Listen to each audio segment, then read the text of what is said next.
حضرات گرامی، سید عمران اشرف اور رضوان حسین کے بھائی، ان کا نام بھی یاد نہیں ہے، ریحان اشرف۔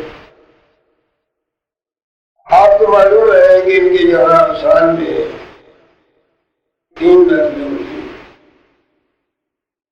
ایک ربیع الاول شریف میں، ایک ربیع الثانی میں، اور ایک رمضان شریف کے لوگ۔ آج 21 محفل ہے جو حضرت امام جعفر صاحب رضی اللہ عنہ کی یاد میں ان کے روح مبارک کو اشارہ ثواب کی طرف سے منعقد کی گئی۔ دنیا میں سبھی قسم کے لوگ ہیں،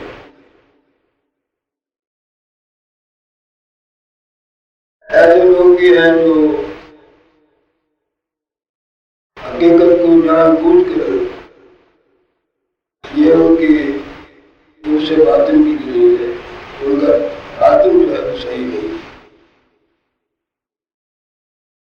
اور ان کو اللہ کے بندوں سے معاذ اللہ بیعت ہے، دشمنی ہے۔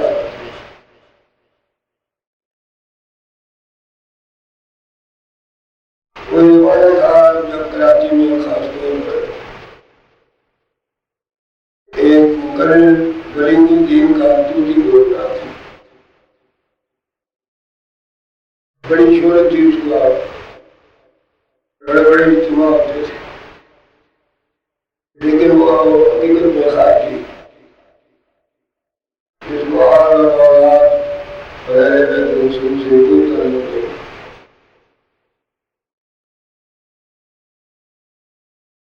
وہ یزید کا مدح سرا تھا، اس کی تعریف کیا تھا۔ ایک دفعہ اس نے جس جگہ تقریر کی، میں نے صبح اخبار میں پڑھا، اس نے یہ تقریر میں کہا کہ اسلام میں امامت کا کوئی تصور نہیں، اسلام میں امامت کا کوئی تصور نہیں ہے۔ اس بنا پر ایسے لوگ اللہ کے مقبول بندوں کے ساتھ امام کا لفظ استعمال نہیں کرتے۔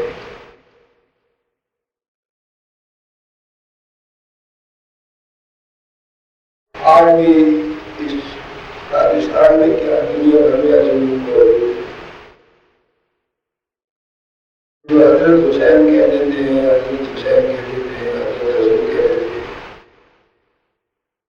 حضرت جعفر صادق کہہ دیتے ہیں، ان کے ساتھ امام کا لفظ استعمال نہیں کرتے، اور کہتے ہیں کہ اسلام میں امامت کا کوئی تصور نہیں ہے۔ وہ جب میں نے بیان پڑھا تو مجھے تکلیف ہوئی، لیکن عجیب بات یہ ہے کہ جو آل اور اولاد اہل بیت کی زیادہ ہی مدح سرا ہے، ان کی طرف سے ایسے بدبختوں کو کبھی کوئی جواب نہیں دیا۔ آل اور اولاد اور اہل بیت رسول کے طرفداروں نے غریب الدین کی اس غلط بیانی کا کوئی جواب نہیں۔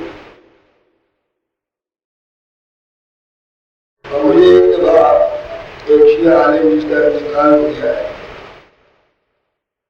اس نے ایک مجلس میں جب ہم اکٹھے تھے، میلاد النبی صلی اللہ علیہ وسلم کا پروگرام تھا، ہر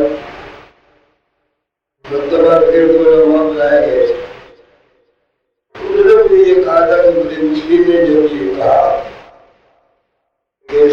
امامت کا کوئی تصور نہیں ہے، وہ اخبار میں چھپا تو ہم نے اسی وقت یہ یقین کر لیا تھا کہ اس کا جواب بندہ کی مسجد سے آئے گا۔ یہ مجھے میرے منہ پہ تھا، میرا ہم نے دوسرے دن پڑھ لیا، ریاض الدین کا بیان اخبار میں چھپا ہے، اور میں نے ثابت کیا کہ قرآن میں اور احادیث میں امام کا لفظ آل اور اولاد اہل بیت کے لیے خاص طور پر استعمال ہوا ہے۔ اور ویسے ہر فن میں امام ہے، مطلب پوچھنا امام اعظم کے ساتھ امام کا لفظ ہے یا نہیں، امام شافعی کے ساتھ امام کا لفظ ہے، امام احمد کے ساتھ امام کا لفظ ہے، امام مالک کے ساتھ امام کا لفظ ہے۔ اسی طرح بے شمار اسلامی فنون کے ماہرین کے ناموں کے ساتھ امام کا لفظ استعمال کیا جاتا ہے، اور آج کی دنیا میں اعلیٰ حضرت مولانا احمد رضا خان بریلوی رحمۃ اللہ علیہ کے لیے بھی امام کا لفظ استعمال ہوتا ہے، امام احمد رضا خان۔ اگر اسلام میں امامت کا یا تصور نہ ہوتا تو یہ نام امام کے نام سے کبھی نہ تھی۔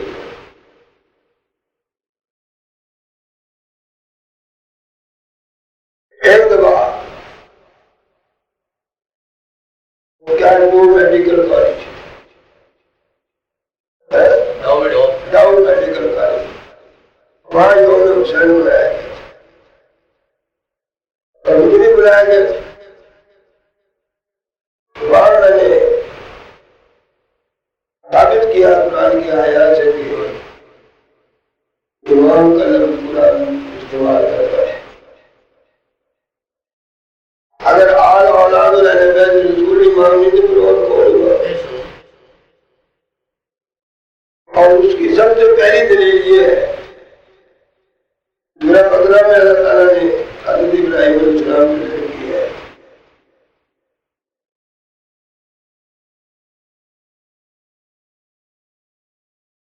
اللہ نے فرمایا کہ ہم نے ابراہیم علیہ السلام کو چند باتوں میں آزمایا، ان کا امتحان لیا، آزمائش میں ڈالا،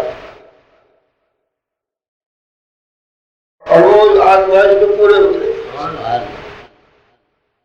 جب اس آزمائش میں پورے اترے تو ہم نے ان کو یہ خوشخبری سنائی، وَجَعَلْنَا لِلنَّاسِ إِمَامًا۔ اے ابراہیم، اس امتحان میں کامیابی حاصل کرنے کی بنیاد پر ہم آپ کو دنیا بھر کے لوگوں کا امام بنائیں۔ کل خاص قرآن ہے، وَإِذِ ابْتَلَىٰ إِبْرَاهِيمَ رَبُّهُ بِكَلِمَاتٍ فَأَتَمَّهُنَّ۔ اے محبوب محمد صلی اللہ علیہ وسلم، یاد کیجئے اس وقت جب ہم نے ابراہیم آپ کی جد عالم وَإِذِ ابْتَلَىٰ إِبْرَاهِيمَ بِكَلِمَاتٍ فَأَتَمَّهُنَّ، ہم نے چند باتوں میں ابراہیم علیہ السلام کا امتحان لیا، فَأَتَمَّهُنَّ، تو انہوں نے ان تمام کلمات کو، ان تمام سوالوں کو مکمل طور پر حل کیا اور وہ اس امتحان میں کامیاب ہوئے۔ تو ہم نے اس امتحان میں کامیابی کا انعام یہ دیا کہ ہم نے ان سے کہا کہ وَجَعَلْنَا لِلنَّاسِ إِمَامًا، ہم آپ کو تمام دنیا کا امام بناتے ہیں۔ حضرت ابراہیم علیہ السلام نے جب دیکھا کہ اتنا بڑا انعام خدا نے مجھے دیا ہے، ایسے موقع پر کوئی شخص جس کو کسی بڑے آدمی کی طرف سے، ملک کی سربراہ کی طرف سے انعام دیا جا رہا ہو، وہ انعام تو لے لیتا ہے، لیکن اس انعام کی سفارش کسی اور کے لیے نہیں وہ کرتا، نہ اس کے دل میں خواہش پیدا ہوتی ہے کہ یہ انعام کسی اور کو بھی ملے۔ لیکن حضرت ابراہیم علیہ السلام نے جب دیکھا کہ مجھے امامت کے منصب پر فائز کیا گیا ہے تو فوراً عرض کیا، عالم من ذریتی، اے اللہ تو نے مجھے تو امام بنا دیا، میری اولاد کے بارے میں کیا حکم ہے؟ کیا میری اولاد میں بھی امام ہوں گے؟ اللہ نے فرمایا لا ینال عہد الظالمین، کیوں نہیں ہوگی؟ لیکن آپ کی ملت میں جو ظالم اور جابر ہوگا اس کے لیے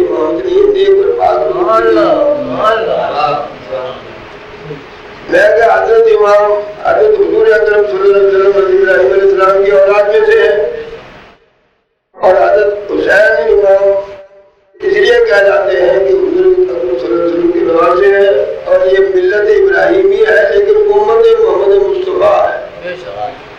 اس لحاظ سے حضرت امام حسین جو ہے امامت کے اس لیے مستحق ہے کہ اللہ تعالیٰ نے ابراہیم علیہ السلام کی نیک اور پاک اولاد کو امامت کے مرتبے پر فائز کرنے کا وعدہ کیا ہے۔ اس لحاظ سے حضرت حسین کو خالی حسین نہیں کہا جائے گا، حضرت امام حسین کہا جائے گا۔ ایک آیت تو یہ یاد رکھیے، اور ایک آیت قرآن شریف ہے اور آیت آتی ہے کہ اللہ تبارک و تعالیٰ کی بارگاہ میں دعائیں کرنے کا طریقہ اللہ نے ہمیں خود سکھایا ہے، اور ایک طریقہ ہمیں دعا کا یہ بھی سکھا دیا کہ جب تم دعا مانگا کرو، دعا میں یہ بھی کہا دیا ربنا هب لنا من ازواجنا قرۃ اعین، یا اللہ ہماری عورتوں میں سے جو ہمیں تو اولاد عطا فرمائے وہ نیک اور صالح اور پاکیزہ ہو۔ ربنا هب لنا من ازواجنا قرۃ اعین، ایسی اولاد عطا فرما جو ہماری آنکھوں کی ٹھنڈک بنے، اور وجعلنا للناس اماما، اور ہم سب کو لوگوں کا امام بھی بنا دے۔ یہ قرآن کی آیت، خدا نے تو امامت حاصل کرنے کے لیے دعا بھی سکھا دیا، اور ثبوت کیا ہوگا شریعت۔ ربنا هب لنا من ازواجنا قرۃ اعین وجعلنا للناس اماما۔ اور پھر کافروں کے ذکر میں بھی اللہ نے فرمایا کہ ہم نے کافروں کو وجعلنا للکافرین ائمہ، ہم نے کافروں کو بھی امام بنایا، تو وہ کافروں کو بھی امام ہے۔ وہ ان سے بڑے کافر ہیں جو ان کی پیروی کر رہے ہیں۔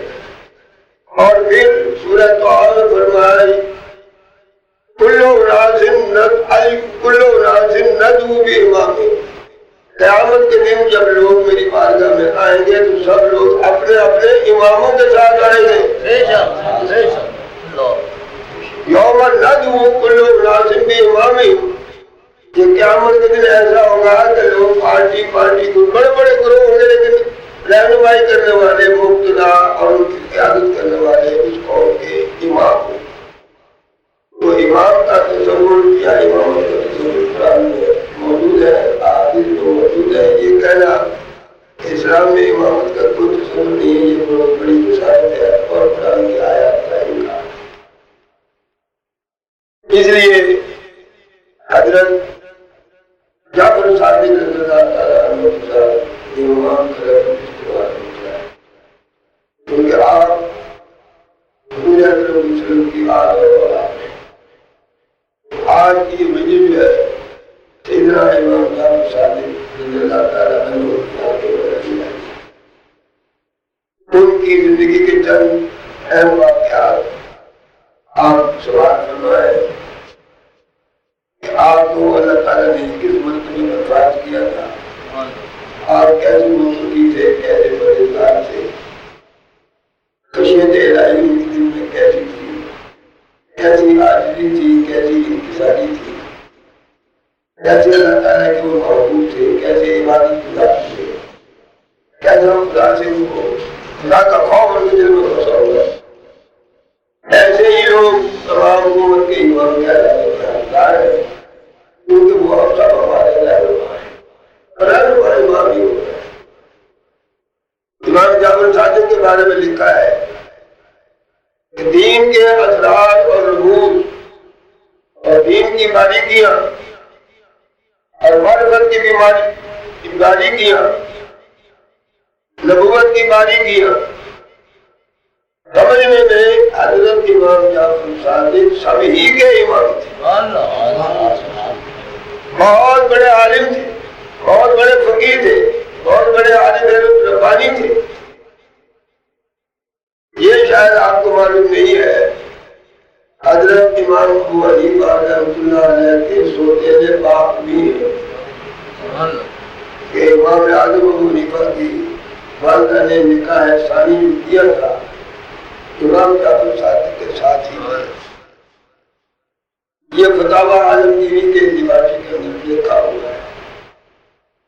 حضرت امام جعفر صادق امام اعظم ابو حنیفہ کے سننے بات کی، اور یہی وجہ ہے کہ حضرت امام جعفر صادق کی صحبت میں امام ابو حنیفہ نے فرقہ کے اندر وہ مقام حاصل کیا کہ اپنے دور کے تمام اماموں کے امام،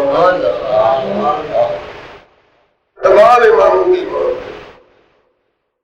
اسرار اور رغوب اور عرفان باری تعالیٰ عرفان نبوت کے سلسلے میں حضرت امام جعفر صادق سب کے امام مانے جاتے۔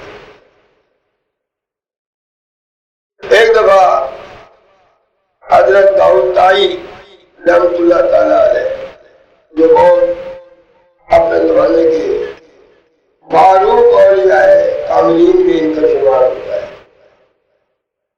داؤد طائی جو لوگ سلسلوں سے وابستہ ہے، کاملین ہے، نقشبندی ہے، سہروردی ہے، چشتی ہے، ان کے شجرہ میں حضرت داؤد طائی کا نام لیا۔ تو آپ اپنے زمانے میں حضرت امام جعفر صادق صاحب سے درخواست کرتے ہیں کہ حضرت ہمیں کوئی نصیحت فرمائیے، کوئی مجھے نصیحت کیجیے۔ تو آپ حضور فرماتے ہیں میں آپ کو کیا نصیحت کروں، مجھے تو خوف دامن گیر ہے کہ قیامت کے دن میرے جد امجد حضرت محمد مصطفیٰ صلی اللہ علیہ وسلم کو میں کیسے منہ دکھاؤں گا، یعنی اتنے پاک نفس ہونے کے باوجود، اتنے عالم ربانی ہونے کے باوجود، اولاد رسول ہونے کے باوجود اللہ کا خوف اتنا سمایا ہوا تھا۔ فرماتے تھے کہ مجھ سے سربراہ کائنات پوچھیں گے، کہیں میری گرفت فرمائیں گے کہ تم نے میرا اتباع جیسا کرنے کا حق تھا ویسا کیوں نہیں کیا، تم نے یہ کیوں خیال کیا کہ میری نسبت رسول اللہ سے ہے، میری نسبت خاندان نبوت سے؟ فرمایا خدا کے ہاں نسبت کام نہیں آئے گی، بندگی کام آئے گی۔ حالانکہ حضور نے فرمایا ہے ساری نسبتیں قیامت میں ختم ہو جائے گی، میری نسبت ختم نہیں ہوگی، میری نسبت قیامت میں بھی تمہیں فائدہ پہنچائے گی۔ اس کے باوجود حضور اکرم صلی اللہ علیہ وسلم کے بارے میں فرماتے ہیں کہ حضور فرمائیں گے مجھے کہ تم نے نسبت پر اعتماد کیا اور بندگی کا پورا خیال نہیں رکھا، حالانکہ بندگی کا انہیں پورا خیال تھا۔ جو تقویٰ میں وہ یکجا روزگار تھی۔ فرمایا مجھے تو اس بات کا ڈر ہے کہ میں کس منہ سے اپنے جد امجد کے سامنے جاؤں گا، مجھے تو اس بات کا خوف ہے کہیں وہ مجھ سے یہ پوچھ نہ بیٹھے کہ تم نے میری اطاعت کا کما کو ادا کیوں نہیں کیا، حالانکہ کما کو ادا کیا ہے۔ اس کے باوجود یہ سمجھ لینا چاہیے کہ کسی کو اپنی عبادت پر ناز نہیں ہونا چاہیے، فخر نہیں ہونا چاہیے۔ اس عبادت کو یہ نہیں سمجھ لینا چاہیے کہ بس میں نے اتنی عبادت کر لی ہے اب یہ میری کوشش کے لیے کافی ہے۔ یہ ایک شیطانی واہمہ ہے، پتہ نہیں خدا کو منظور بھی ہے یا نہیں ہے، قبول بھی ہے یا نہیں ہے۔ جب اس قسم کا خیال آئے گا تو ایسی اطاعت کہاں قبول ہو جائے گی؟ وہاں تو عاجزی، انکساری اور تواضع پسند ہے۔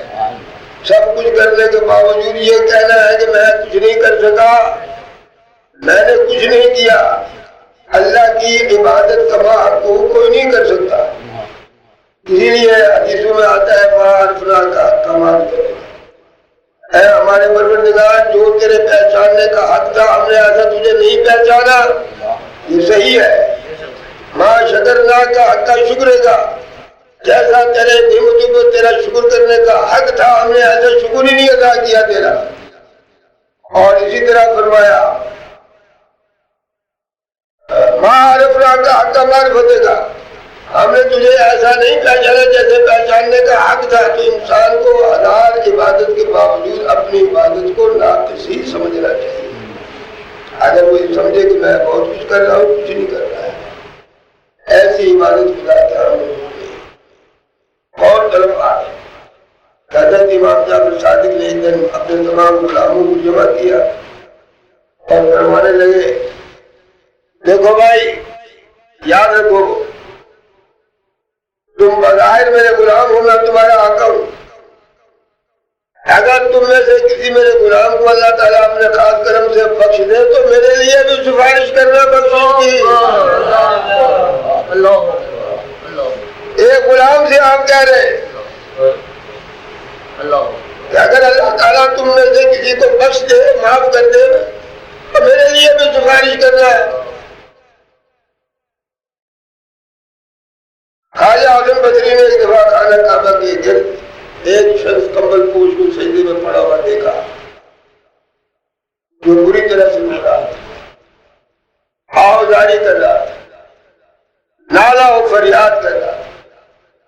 حضرت خواجہ اعظم بصری اس کی آہوازاری نالا و بکا کو سن کر کھڑے ہو گئے. دل میں خیال کیا پتہ نہیں کتنا گناہ کھا رہا ہے یہ شخص کہ جو اس طرح خدا کی بارگاہ میں کمبل اوڑھ کر لیٹا ہوا ہے. پتہ نہیں کون ہے جو دارو دار رو رہا ہے, بخشش کے لیے درخواستیں کر رہا ہے. نہ جانے یہ کون ہے, کتنا بڑا گناہ گار ہے. خواجہ اعظم بصری کہتے میں وہیں کھڑا رہا. پھر وہ جناب آہوازاری کر کے نالا و فریاد کر کے آہو بکا کر کے دعائیں کر کے اٹھا اور منہ چھپا کر ایک طرف کو چل پڑا. میں اس کے پیچھے پیچھے گیا. میں نے کہا جانے والے ذرا ٹھہر جا, میں تیرے لیے دعا کرتا ہوں, ذرا غور کرنا. میں تیرے لیے دعا کرتا ہوں. فرمایا اس نے کمبل سے جب اپنا منہ کھولا تو میں نے دیکھا امام زین العابدین تھے. میں تو ان کے قدموں میں پڑ گیا. امام زین العابدین تھے جو میں ان کے قدموں میں پڑ گیا. میں نے کہا حضور مجھے معاف کر دیجئے, ہماری بخشش تو آپ کے فضل سے ہونی ہے, ہم آپ کے لیے کیا دعا کر سکتے ہیں. یہ نہ پہچاننے کی وجہ سے مجھ سے غلطی ہوئی ہے, میں اس کی آپ سے معافی چاہتا ہوں. یہی امام زین العابدین, یہ سارے امام جعفر صادق گزارے انہی کی تو اولاد ہے. یہی امام زین العابدین فرماتے ہیں جو شخص, یہ غور کرنے والی بات ہے, جو شخص کہتے عبادت کرنے والے 3 قسم کے لوگ ہیں. ایک تو وہ ہے جو خدا کے ڈر کے مارے خوف خدا کی وجہ سے عبادت کرتے. فرمایا یہ غلاموں کی عبادت ہے. غور کرنا, یہ غلاموں کی عبادت ہے. آقا کا خوف ہے, خوف کی وجہ سے نماز روزہ حج زکات ہو رہا. فرمایا یہ تو غلاموں کی نماز. اور جو جنت کی لالچ میں عبادت کرتا ہے فرمایا یہ تاجروں کی عبادت ہے, سوداگر ہے, سودے کر رہے ہیں خدا سے. بتائیے ہماری عبادتوں کا کیا حال ہے. فرمایا یہ تاجر ہے, تجارت کر رہے ہیں, خدا سے سودا کر رہے ہیں. فرمایا وہ شخص جو صرف رضا الہی کے لیے عبادت کرتا ہے یہی اصل عبادت ہے. یہی اصل عبادت ہے. غلاموں کی عبادت خوف کی وجہ سے, جنت کی لالچ میں عبادت تاجروں کی عبادت ہے. رضا الہی کی عبادت یہی اصل عبادت ہے. اور اسی عبادت کو اللہ تعالیٰ کے ہاں درجہ قبولیت حاصل ہے. ورنہ ہماری نمازیں کیا ہے, ہمارے حج کیا ہے, ہماری زکات کس بنیاد پر ہم اپنے آپ کو سمجھتے ہیں کہ ہم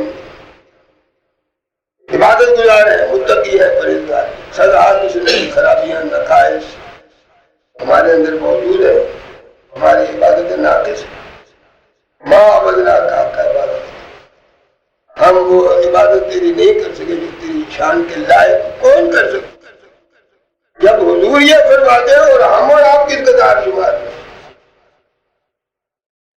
ایک دفعہ کسی نے دیکھا امام جعفر صادق بڑا بہترین لباس پہنا ہوا تھا, اعلیٰ درجے کا لباس. کسی نے دیکھا اور دیکھ کر کہا اہل بیت نبوت کے لوگوں کو اس قسم کا شاندار لباس نہیں پہننا چاہیے. یہ آپ نے اتنا قیمتی, اتنا شاندار اتنا پڑھ کر لباس کیوں پہنا؟ کہنے والے چوکتے نہیں ہیں. آپ نے اس کا ہاتھ پکڑا اور اپنی آستین جو عرب کا لباس کھلا کھلا ہوتا ہے آستین کے اندر اس کا ہاتھ پکڑ کر اپنی آستین کے اندر کر دیا. اس نے محسوس کیا کہ اندر کوئی ایسا کپڑا آپ نے پہنا ہوا ہے جو ٹاٹ کی قسم کا ہے، کھردرا ہے، کھردرا لباس پہنا ہوا ہے. تو شخص حیران ہو کر پوچھتا کہ یہ کیا ہے، اندر کیا ہے باہر کیا ہے؟ فرمایا باہر کا لباس جو ہے نا یہ دنیا داروں کے لیے ہے، اندر کا لباس خدا کے لیے ہے. اندر کا لباس خدا کے لیے. جب ہم خدا کی عبادت کرتے تو انتہائی عاجزی اور انکساری کے ساتھ کرتے ہیں. جب دنیا کے سامنے آتے ہیں تو وہ یہ نہ سمجھے کہ ہم فقیر ہیں، محتاج ہیں. ہم تو دینے والوں میں ہیں، لینے والوں میں نہیں ہیں. ہمارے صدقے ہی میں سب کچھ ملتا ہے.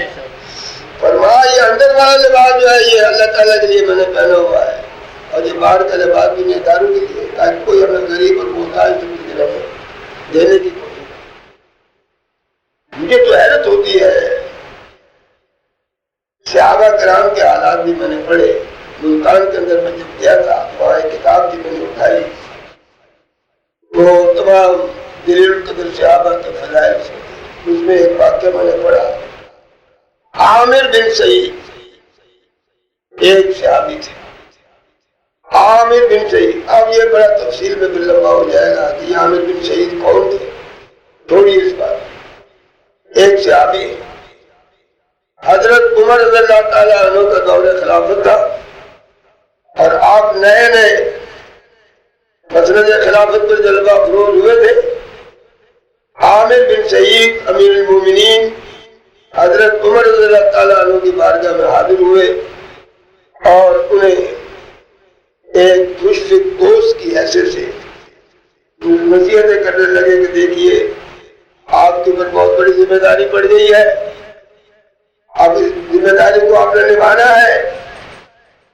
یہ ساری قوم آپ کی رعایا ہے، پورے عدل و انصاف کے ساتھ ان کے ساتھ سلوک کرنا. اس قسم کی بہت سی نصیحتیں ان کو کی.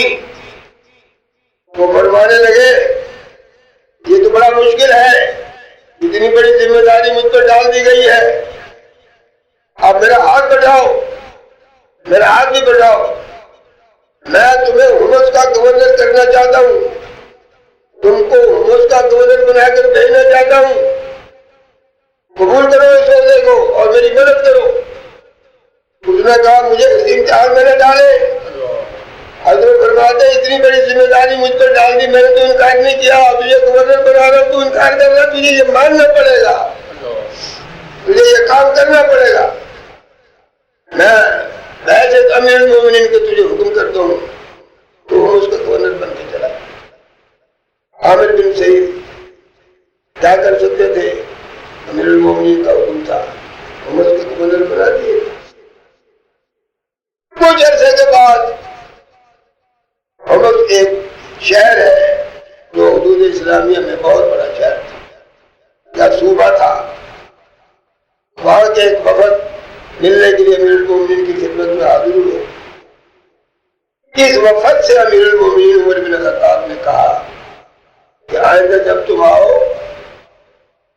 وہاں کے غریب لوگوں کی لسٹ بنا کر لانا تاکہ ان کی مدد کی جائے بیت المال سے، تاکہ ان کی مدد کی جائے بیت المال سے. مختصر یہ کہ وہ جب دوبارہ آئے اور وہاں کے غریب اور محتاج لوگوں کی فہرست لے کر آئے تو سب سے پہلا نام جو تھا وہ عامر بن سعید کا تھا. اکبر فرمانے لگے عامر بن سعید کون ہے؟ انہوں نے کہا حضور یہ وہاں کے گورنر تھے، یہ بھی غریب ہے. انہوں نے کہا ہاں بہت غریب، ہاں بہت غریب. فرمایا اچھا یہ 1000 دینار تھیلی جانی میری طرف سے دے دینا اور کہنا کہ اس کو اپنے مصروف میں لائیں، بال بچوں میں خرچ کریں، ضروریات کو پورا کریں. گورنر ہو کر وہ اس حال میں کیوں ہے وہاں؟ کیا انہیں بیت المال سے پورا وظیفہ نہیں ملتا؟ اگر ملتا ہے تو وہ کیا کرتے؟ یہ 1000 دینار لے جاؤ دیکھا کہ یہ 1000 دینار ہے تو تھیلی کو ایسے پھینک دی اور ان کے منہ سے نکلا انا للہ و انا الیہ راجعون۔ آپ اندازہ لگائیں، ہم دنیا دار ہیں، ہم بڑا کچھ اپنے آپ کو سمجھتے ہیں، یہ گورنر ہے حکومت کا صوبے کا، انا للہ و انا الیہ راجعون۔ بیوی بھی بڑی نیک اور صالح تھی، گھبرائے گئی، جلدی سے آئی، کہنے لگی حضرت کیا ہوا، خیریت تو ہے، کیا امیر المومنین کا انتقال ہو گیا؟ کہنے لگی نہیں، انتقال تو نہیں ہوا۔ پھر آپ نے انا للہ و انا الیہ راجعون کیوں پڑھا ہے؟ کیا کسی جنگ میں مسلمانوں کو شکست ہو گئی ہے؟ انہوں نے کہا نہیں، یہ بھی نہیں ہوا۔ پھر یہ کیا وجہ ہے آپ نے انا للہ و انا الیہ راجعون فرمایا؟ فرمایا میں نے اس لیے پڑھا کہ اللہ معاف کرے، دولت میرے گھر میں کیوں آ گئی ہے، مجھے اس کی ضرورت نہیں ہے، مجھے اس کی ضرورت نہیں، سے نکالو یہاں سے، جلدی خیرات کر دو، مجھے نہیں ضرورت۔ وہ اسی وقت غرباء میں تقسیم کر دے گئے، 1000 دینار تھا اور 1 دینار بھی عامر بن سعید نے اپنے لیے رکھنا پسند نہیں کیا۔ دوسرے سال حضرت امیر المومنین عمر بن خطاب رضی اللہ تعالیٰ عنہ نے 1000 دینار اور دے دی۔ بیوی نے کہا اب تو رکھ لو، اپنی ضروریات پر خرچ کریں، کوئی نوکر بھی رکھ لو، ہمیں بھی کچھ آرام پہنچے گا۔ فرمان لگے اے میری نیک وقت بیوی، کیا تو مجھے اس بات کی اجازت دیتی ہے کہ جس نے یہ دینار مجھے بھیجے میں واپس کر دوں اسے؟ کہنے کہ وہ کیسے واپس کریں گے آپ؟ کہنے کہ دراصل یہ تو خدا نے بھیجے ہیں، عمر بن خطاب کے دل میں اللہ نے یہ ڈالا ہے، تو یہ تو خدا نے بھجوائے ہیں نا۔ تو اللہ تعالیٰ کہتا ہے من ذا الذی یقرض اللہ قرضا حسنا، کون ہے جو میری راہ میں قرض حسنا دے غریبوں کو؟ یہ خدا نے بھیجے، کیا میں خدا ہی کو نہ لوٹا دوں یا کسی کو قرض حسنا دے دوں؟ مجھے نہیں چاہیے۔ اس نے کہا یہ تو بڑا اچھا فیصلہ ہے، دے دے، بڑا اچھا فیصلہ ہے، یہ دے دے آپ۔ ایسے لوگ اگر امام نہیں ہے تو مت کہتے پھر کون ہے امام؟ یہ دنیا دار لوگ ہیں یا ہم دنیا دار لوگ؟ حضرات گرامی، یہ امام جعفر صادق رضی اللہ تعالیٰ عنہ فرماتے ہیں کہ اندر کا لباس یہ خدا کے لیے ہے، جب ہم خدا کے سامنے جاتے ہیں تو عزت اور ان کی ساری اتباعوں کا مجسمہ بن کے جاتا ہے۔ ہم کیا ہے؟ جب ہم دنیا کے لوگوں کے سامنے آتے ہیں تو ہم اسی طرح، یہ تو خیر چھوڑیے، امام اعظم ابو حنیفہ کے پاس اس دور کے خلیفہ نے 10,000 دینار کی تھیلی، 2 تھیلی حضرت امام اعظم کی بارگاہ میں پیش کی۔ آپ نے فرمایا یہ کیا ہے؟ فرمایا حضور یہ آپ کی نظر ہے، لکھا ہے آپ کے حالات کا در کہ آپ نے ان تھیلیوں کو ایک دوسرے کے ساتھ رگڑا تو اس میں سے خون نکلنا شروع ہو گیا۔ فرمایا لوگوں کا خون چوستے ہو اور مجھے لا کر دیتے ہو، لے جاؤ۔ اگر تم عباسی خاندان کے سلسلے سے نہ ہوتے تو میں پتہ نہیں کیا کہتا تھا۔ یہ سارا لحاظ حضور کے چچا عباس کا ہے، تو میں آپ کا احترام کرتا ہوں، مجھے اس دینار کی ضرورت ہے۔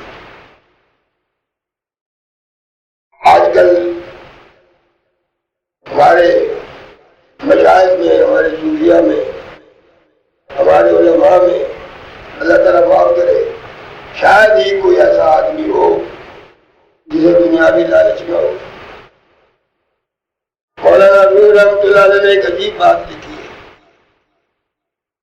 فرماتے ہیں یہ صحابہ کرام جو تھے ان میں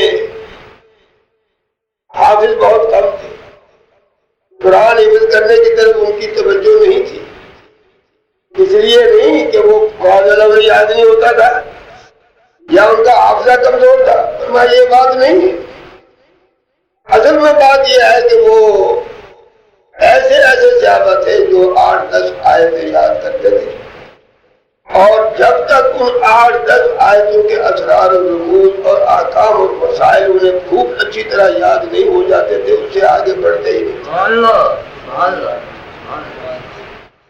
یہ ظاہری الفاظ جو قرآن کے ہیں، ان کے اندر جو مفہوم پوشیدہ ہے وہ اس مفہوم کو حاصل کرتے تھے، وہ الفاظ کی طرف ان کا دھیان نہیں ہوتا تھا، قرآن کی آیات اور اسرار و رموز کو سمجھتے تھے۔ ابن عطیہ ایک شخص گزرے ہیں بہت بڑے تابعین میں سے، وہ یہ فرماتے ہیں کہ میں روزانہ 2 قرآن ختم کیا کرتا تھا، لیکن 14 سال ہو گئے مجھے، اب 14 سال سے میں قرآن پاک کو سمجھنے کی کوشش کر رہا ہوں، اور 14 سال میں صرف 7ویں سپارے تک پہنچا۔ تو وہ لوگ ظاہری الفاظ کو یاد کرنے کی کوشش نہیں کرتے تھے، بلکہ ہر آیت پر اتنا غور اور اتنا خوض کیا کرتے تھے تاکہ اس کے اسرار و رموز کو حاصل کریں گے، مطلب کیا ہے اس کا۔ مولانا روم فرماتے ہیں یہی جس طرح یہ اندھے کی لاٹھی اس کے لیے سہارا ہے، اس کے لیے ذریعہ ہے چلنے کا، وہ لاٹھی کے ذریعے سے چلتا ہے، فرمایا جو حافظ قرآن ہے یہ الفاظ کے ذریعے سے روٹی کماتی اور کچھ نہیں ہے، اور یہ صحیح ہے، غلط نہیں ہے۔ فرمایا یہ قرآن جو ظاہری پڑھنے والے ہیں، جن کو قرآن میں غور و خوض نہیں کرتے ہیں، سمجھتے نہیں ہیں، اور اس کے اسرار و رموز اور حکمتوں کو ان سے آگاہ نہیں ہوتے ہیں، یہ صرف ایک لاٹھی ہے جس کے سہارے یہ صرف اپنی زندگی گزارتے ہیں، روٹی کماتے ہیں۔ تو حضرات گرامی، غور کرنے والی مقام ہے کہ حضرت امام جعفر صادق رضی اللہ تعالیٰ عنہ کتنے بڑے فقیہ تھے، اور ان کا علم کہاں پہنچا ہوا تھا۔ میں حیران ہوں، انہوں نے یہ لکھا ہے کہ جب اللہ تعالیٰ نے عالم ارواح میں تمام انسانی روحوں کو جمع کیا اور ان سے پوچھا الستو بربکم، کیا میں تمہارا رب نہیں ہوں؟ یہ قرآن کی آیت ہے۔ قالوا بلا، سب نے کہا ہاں ہاں کیوں نہیں، تو ہمارا رب ہے۔ امام جعفر صادق فرماتے جب خدا نے پوچھا تو سب پر سکتے کا عالم قاری تک کوئی نہیں بولا، سب سے پہلے روح مصطفیٰ آگے بڑی، اس نے اقرار کیا، اس کے بعد سب نے کہا ہاں ہمارا رب ہے۔ اب جس کو یوم الف کی بات یاد ہو اس کے علم کی کیا انتہا۔ آپ نے ہمیں نصیحت کی ہے کہ 4 آدمیوں سے ہمیشہ بچنے کی کوشش کریں، یہ تعلیم ہے امام جعفر صادق رضی اللہ عنہ۔ 4 آدمیوں سے ہمیشہ اپنے آپ کو بچاؤ، جھوٹے آدمی سے بچو، جھوٹے آدمی سے بچو، یہ تمہیں فریب دے گا، یہ فریب کار ہے، یہ تمہیں کسی فریب میں مبتلا کر کے تمہارا ستیہ ناش کر دے رہا ہے۔ نمبر 2، دوسرا آدمی کون ہے؟ فرمایا بے وقوف دوست سے بچو، بے وقوف دوست سے بچو، وہ بے وقوفی کے اندر تمہارا بھلا سوچے گا لیکن آخر وہ برا ہی ہوگا تمہارے لیے، کیونکہ وہ بے وقوف ہے، اس کو وقوف ہی نہیں ہے۔ فرمایا بے وقوف سے بچو، وہ تمہیں کسی آفت میں مبتلا کر دے گا، سوچے گا وہ تمہارے لیے بھلائی لیکن وہ برائی ہو جائے گی تمہارے لیے، کیونکہ وہ اچھا تو سوچ بھی نہیں سکتا ہے، بے وقوف جو ہوگا۔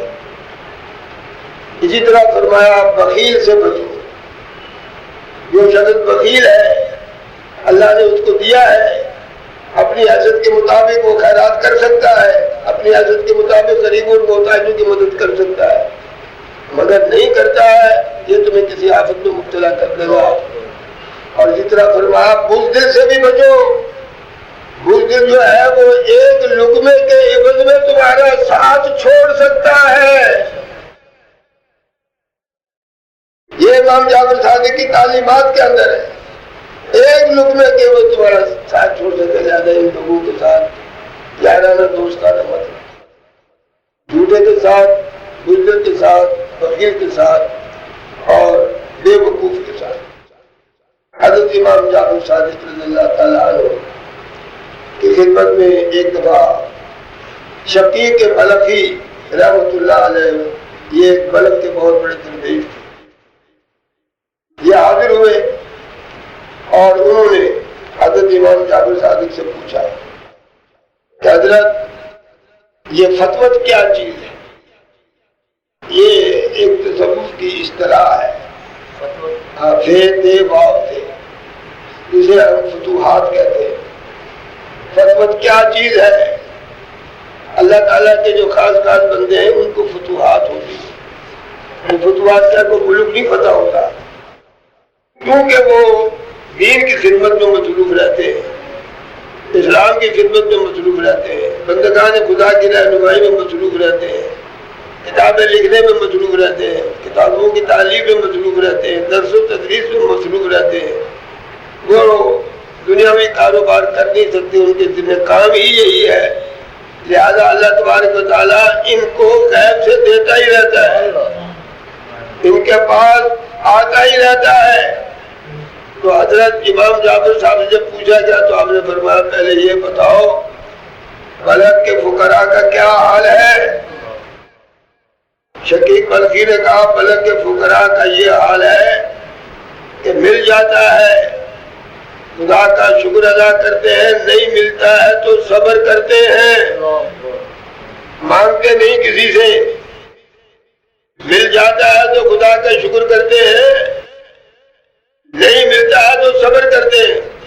حضرت امام جعفر صادق نے فرمایا یہ تو ہمارے مدینے کے کتوں کا حال ہے. یہ مدینہ کے کتوں کا حال ہے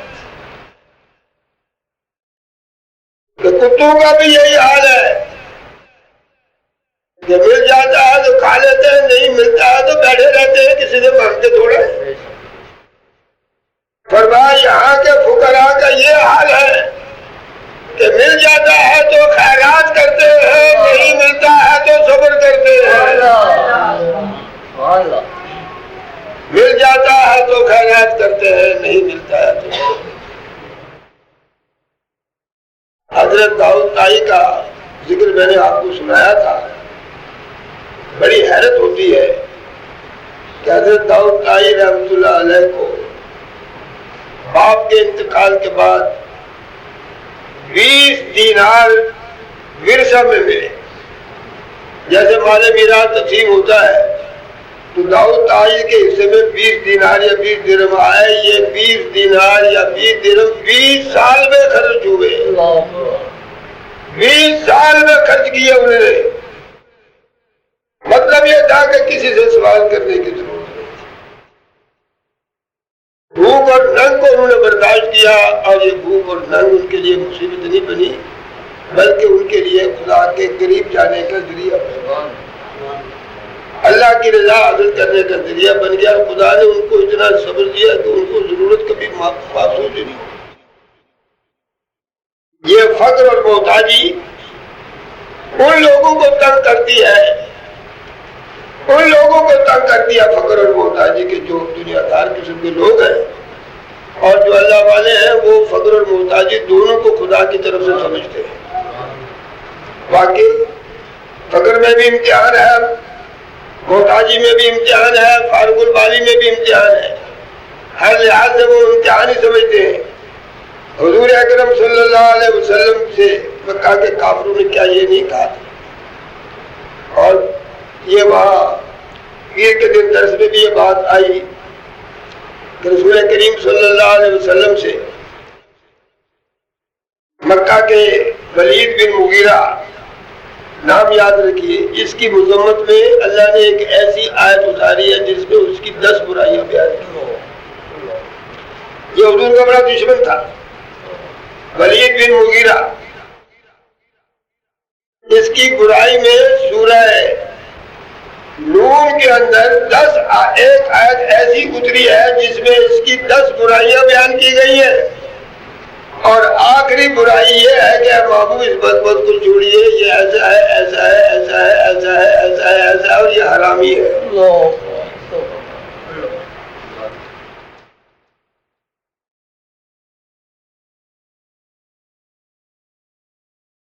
یہ اپنے باپ کا اصل نہیں ہے. ایسے لوگ ایسے ہی باتیں کرتے ہیں نیک پاک لوگوں کے ساتھ، آپ اس کی فکر ہی نہ کریں. جب ولید بن مغیرہ نے یہ آیت سنی تو اس نے دیکھا کہ واقعی 9 برائیاں جو میرے اندر ہے وہ تو مجھے پتا ہے. رسول اللہ نے جو آیت پڑھی ہے، جو 10 برائیاں میری گنوائی ہیں، 9 برائیاں تو مجھے معلوم ہے 10ویں برائی ہے حرامی. یہ کیا ہے؟ اپنی ماں کے پاس آ گئے تلوار لے کر، کہنے دیکھو یہ تیری گردن اڑا دوں گا، سچ بتا میں کس کی اولاد. اللہ صلی اللہ علیہ وسلم میں ایک آیت اتری ہے، اس میں میری 10 برائیاں بیان کی ہیں، خدا نے 9 تو میں سمجھتا ہوں میرے اندر ہے، 10ویں یہ کہاں سے آئی؟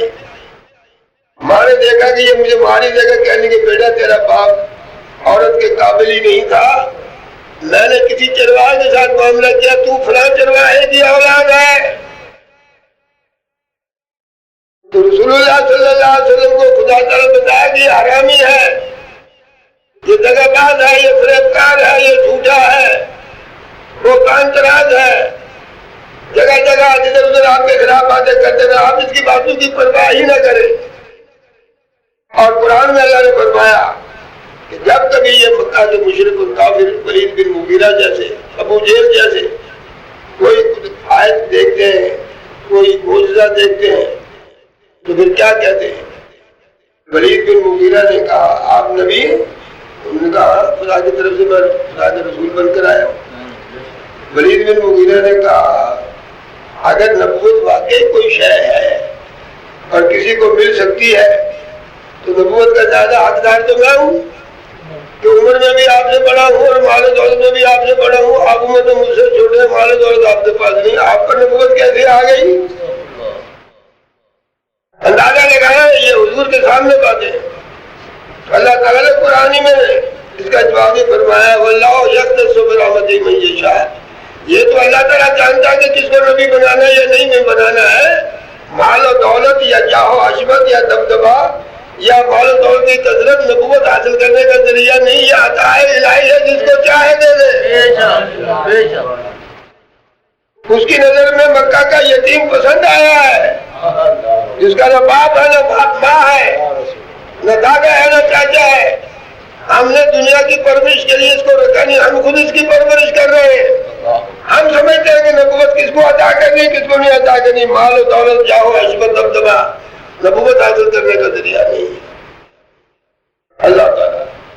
اور اسی طرح ابو جہل نے بھی کہا ہم آپ پر اس وقت تک ایمان نہیں لائیں گے، آپ کہتے مجھ پر وحی آتی ہے، جب تک ہم پر وحی نہ آئے، جو چیز خدا نے آپ پر اتاری ہم پر بھی اتارے، آپ پر فرشتہ آیا ہم پر بھی آیا، تو اللہ نے فرمایا یہ تو اللہ تعالیٰ ہی چاہتا ہے، جس کو پسند کرتا ہے اس پر وحی آتی ہے، فرشتہ بھی آتا ہے۔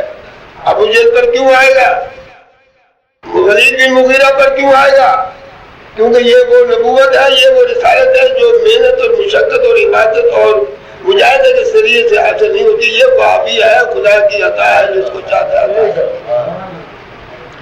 لہذا حضور اکرم صلی اللہ علیہ وسلم کی امت کے اندر گزرے ہوئے اولیاء کرام بزرگان دین جتنے بھی گزرے ہیں، ان کا یہی حال ہے کہ انہوں نے ساری زندگی اللہ کی راہ میں گزاری، اللہ کے بندوں کی خدمت کی، اللہ کے بندوں کی رہنمائی کی، اللہ کے بندوں کی چارہ جوئی کی، اللہ کے بندوں کے لیے دعائیں کرتے رہتے ہیں۔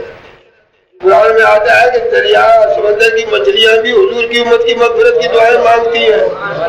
قرآن میں آتا ہے کہ فرشتے حضور کی امت کی مغفرت کی دعائیں مانگتے ہیں۔ اللہ تبارک و تعالیٰ جس پر چاہتا ہے اپنے کرم کے دروازے کھولتا ہے، لیکن جو شخص چاہتا ہے خود کہ میں اس مرتبے پر فائز ہو جاؤں، اس مرتبے پر فائز ہونا انسان کے بس کی بات نہیں۔ حضرت امام جعفر صادق رحمۃ اللہ تعالیٰ علیہ کی تعلیمات اور مرن سے جتنی باتیں بیان ہو سکتی تھی میں نے وہ آپ کے سامنے بیان کر لی ہے۔ اللہ تبارک و تعالیٰ ہمیں توفیق عطا فرمائے کہ ہم اپنے رہنماؤں کے بتائے ہوئے راستے کو اختیار کریں اور پھر اللہ تعالیٰ کی مہربانی کے مستحق بن جائیں، پھر اللہ تعالیٰ کی مہربانی کے مستحق بن جائیں اور خود بخود انسان چاہے کہ میں اس مرتبے پر فائز ہو جاؤں، نہیں ہو سکتا۔ مرتبے کی طلب ہی نہیں ہونی چاہیے، بلکہ حدیث میں تو آتا ہے کہ جو شخص یہ چاہتا ہے کہ اسے کسی جگہ کی حکومت مل جائے، وزارت مل جائے اور وہ کہیں مشیر بن جائے تو بڑے عہدے پر فائز ہو جائے، فرمایا ایسے شخص کو اس عہدے پر فائز ہی مت کرو۔ جو شخص خود عہدے کا طلبگار ہے وہ اس قابل نہیں ہے، کیونکہ وہ خود چاہتا ہے، یہ اس کے نفس کی اپنی خواہش ہے۔ لہذا جو نفس کی خواہش میں مبتلا ہے وہ ہمیشہ معروم رہتے ہیں، اور جنہوں نے اپنی خواہشات کو قربان کر دیا ہے اور اپنے آپ کو خدا کے حوالے کر دیا وہ کبھی محتاج نہیں ہوتا ہے۔ اس کے بعد اللہ تعالیٰ کی مہربانی سے خزانوں کے منہ کھول دیے جاتے ہیں اور وہ پھر دوسروں کی خدمت ہی کرتا رہتا ہے اور خود جو ہے وہ عامر بن سعید کی طرف گزارا کرتا ہے۔ آخری بات عرض کر کے ختم کرتا ہوں، اجازت الدین صاحب تشریف لائے ہیں، انشاءاللہ مناد پڑھیں کہ بچے بھی آئے ہیں۔ حضرت عمر بن عبدالعزیز رحمۃ اللہ تعالیٰ علیہ جو بنو امیہ کے اندر سب سے بڑے نامور خلیفہ گزرے ہیں، عمر بن عبدالعزیز کا نام بڑے احترام سے لیا جاتا ہے، بڑے شہزادے تھے، بڑے مالدار تھے، بڑے اونچے خاندان کے فرد تھے، اعلیٰ قسم کا لباس پہنتے تھے، اعلیٰ قسم کے غذائیں کھاتے تھے، لیکن جب خلافت کا بار پڑا سب کچھ ہی چھوڑ دیا، سب کچھ ہی چھوڑ دیا۔ کئی دن گھر میں چولہا نہیں جلتا تھا، اور پھر کیا تھا؟ خلیفہ، بنو امیہ کے انتہائی نامور خلیفہ، ایک بہت بڑے ملک کے خلیفہ۔ آخری وقت آیا، ان کی بیوی کا بھائی، اس کا نام بھول گیا، وہ آیا راج کرسی کے لیے، عیادت کے لیے۔ عمر بن عبدالعزیز بستر عدالت پر دراز تھے، ان کا آخری وقت آنے میں 2-4 دن ہی باقی رہ گئے تھے۔ دیکھا قمیض بہت میلی ہو رہی ہے، اپنی بہن سے کہا کہ ان کی قمیض ہی کم سے کم دھو دو، اگر کوئی اور قمیض نہیں ہے تو ان کی قمیض ہی دھو دو۔ چند دن کے بعد پھر آئے، دیکھا پھر وہی قمیض پہنے ہوئے ہیں۔ بہن سے کہا میں نے کہا تھا نا کہ قمیض دھو دو، کہنے کی کیسے دوں، دوسری قمیض ہی کوئی نہیں، کیسے اتاروں، کیسے دوں؟ یعنی یہ وہ ہے جو بنو امیہ کا خلیفہ ہے۔ آج کل کے یہ ہمارے وزیر وزراء مشیر وغیرہ اور یہ عہدیدار ملک کو کہاں سے کہاں پہنچا دیا ہے۔